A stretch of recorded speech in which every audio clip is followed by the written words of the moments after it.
Can Apple's holiday quarter overcome a dip in China sales? Will Amazon's big AI bets pay off for the holiday season? And could recent tech sell-offs signal a cooling demand for AI? Welcome to The Daily Show, where we take a look at the latest economic news, market data, and stock market updates. Let's dive right in. Apple's latest earnings brought a mix of good news and caution. The company beat Wall Street expectations with fourth quarter revenue of $94.9 billion, a 6% increase year over year, largely due to strong iPhone sales, which rose to $46.2 billion. However, profit fell 35% from the previous year to $14.7 billion, impacted by a one-time EU tax charge, with earnings per share at 97 cents, missing the $1.60 expectation. Despite these results, Apple's China revenue slipped slightly to $15 billion, raising concerns among analysts about growth in one of Apple's key markets. CEO Tim Cook expressed optimism, highlighting new product launches, like the iPhone 16 and Apple Watch Series 10, alongside Apple Intelligence, an AI suite emphasizing privacy and security. Looking ahead, Apple projects modest revenue growth for the holiday quarter, aiming for low to mid-single digits. Strong demand for its flagship products and new AI-driven features keep the company hopeful for steady momentum. The stock traded negatively in after-hours trading. Amazon delivered impressive third-quarter earnings, beating Wall Street expectations and pushing its stock up nearly 6% in after-hours trading. The company reported a net profit of $15.3 billion, marking a 55% increase year over year. Earnings per share hit $1.43, surpassing estimates of $1.16, while revenue climbed 11% to $158.9 billion. Amazon Web Services revenue aligned with forecasts at $27.5 billion, and its advertising segment grew 10% to $14.30 billion. CEO Andy Jassy highlighted Amazon's focus on generative AI as a once-in-a-lifetime opportunity, driving increased capital spending. Amazon expects to spend $75 billion on capital expenditures in 2024, with more planned for 2025. Looking toward the holiday season, Amazon anticipates fourth-quarter revenue between $181.5 billion and $188.5 billion, a 7 to 11% increase from last year. Intel's earnings report was mixed, but still sent its stock up by as much as 15% in after-hours trading. The chipmaker reported a third-quarter revenue of $13.28 billion, beating analyst expectations, though earnings per share came in at a loss of 46 cents due to impairment charges. Intel's guidance for Q4 was also optimistic, projecting revenue between $13.3 billion and $14.3 billion. Intel's data center and AI segment posted revenue of $3.35 billion, while the client computing division, which covers PC chips, fell to $7.3 billion, reflecting ongoing struggles. CEO Pat Gelsinger highlighted the new Core Ultra chips aimed at improving battery life, with hopes to regain ground in the competitive laptop market. OpenAI has launched a new search feature for ChatGPT, challenging search giants like Google and Microsoft's Bing. Dubbed ChatGPT Search, the feature allows users to get up-to-date answers on sports scores, stock quotes, and news, all while linking to credible sources. CEO Sam Altman called it his favorite feature since ChatGPT's debut, adding that it makes finding information faster and easier. Currently, it's available for Plus and Team users, with free users expected to gain access in the coming months. Finally, the latest U.S. Employment Cost Index shows a slight cooling in wage growth. For Q3, compensation rose 0.8%, just under the 0.9% forecast. Private sector growth slowed to 0.7%, the lowest since pre-pandemic levels, while government compensation remained higher at 1.1%. Year over year, compensation rose 3.9%. Meanwhile, the personal saving rate in September dipped to 4.6%, which suggests financial strain for some households, but also increasing consumer confidence in the economy. Let's get into some very interesting macro and market data to get a better understanding of where we are. Starting with fund cash levels, there's a big shift underway.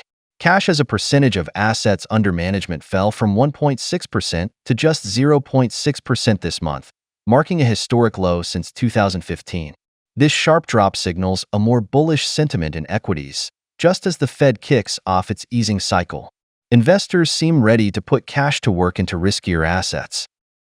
With November just getting started, it's worth noting that small-cap stocks typically rally in the final 2 months of election years.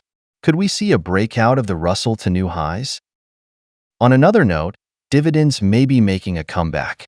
Over the last decade, dividends contributed just 16% of the S&P 500's total returns, but if we see a return to historical norms, dividends could play a much bigger role. Assuming reinvestment, that could mean an 8.3% annual return for the equal-weighted S&P over the next decade.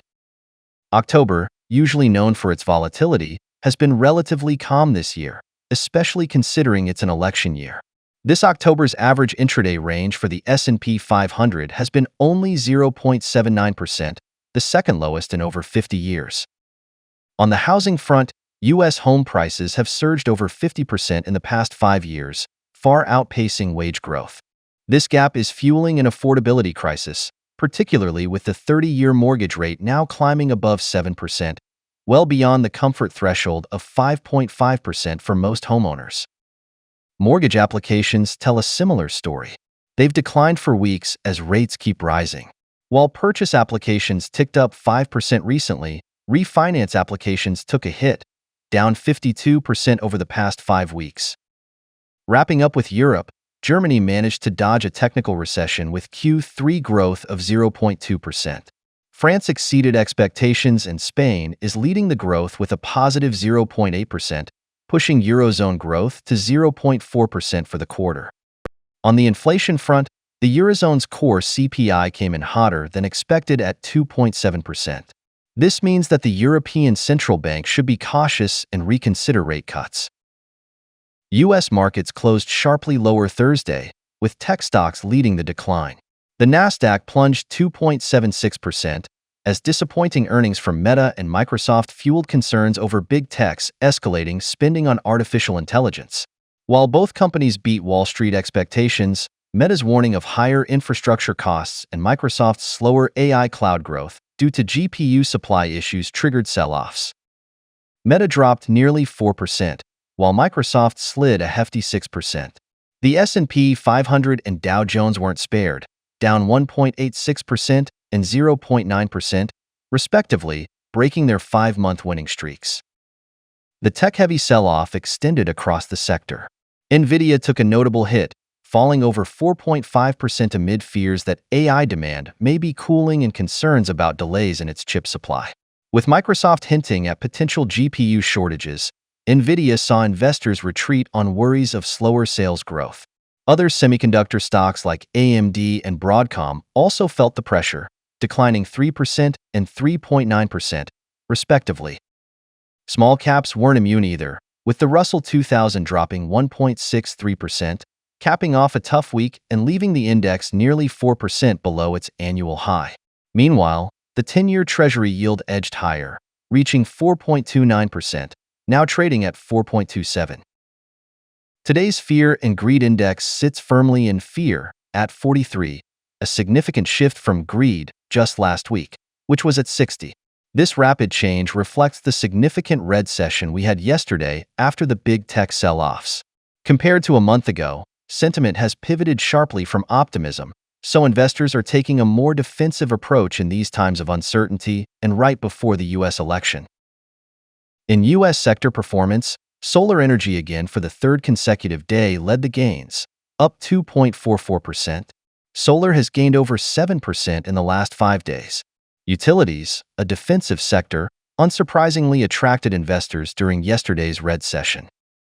On the downside, technology and semiconductors were hit hardest, with semiconductors tumbling 3.59%, dragged down by concerns over big tech's rising AI investments and supply issues. In commodities, crude oil rose 0.95% yesterday and continued its climb today, now trading at $70.61. The uptick comes on reports of Iran preparing a new attack on Israel. Natural gas dropped sharply by 4.85%, reflecting softer demand amid mild forecasts.